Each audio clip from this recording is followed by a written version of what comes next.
Our top story, the deadly derailment in Philadelphia. The engineer from Forest Hills, Brendan Bastian, has agreed to talk to NTSB investigators, but the NTSB says it is unclear whether the engineer manually increased the speed. The increase happened 1 minute before the train went off the tracks. 8 people have died. All of them have now been positively identified. The first funeral service is scheduled for today. We are live with team coverage this morning, beginning with CBS 2's Don Champion in Philadelphia. Don, good morning again.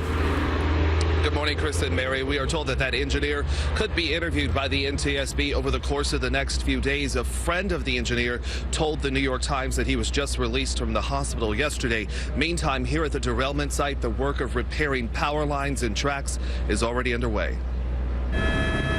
The investigation into Tuesday's Amtrak derailment remains focused on engineer Brendan Bastian. NTSB investigators want to know why the train accelerated from 70 to more than 100 miles per hour as it approached a curve. Just before entering the curve is when the engineer applied the engineer-induced braking to put it into emergency braking. Bastian's lawyer says his client does not remember the crash and suffered a concussion and received 14 staples to close a head wound. The engineer has already submitted a blood sample to test for drugs and alcohol. Investigators will also look at his cell phone.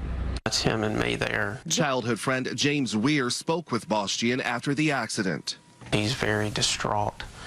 He's very upset, and he's very sorry. I don't think there's any foul play or anything like that. He was never one to do drugs. There's got to be something else. On Thursday, the body of 45-year-old Bob Gildersleeve was recovered at the crash site. The father of 2 from Maryland is the 8th fatality to be identified. Authorities say all the passengers have now been accounted for.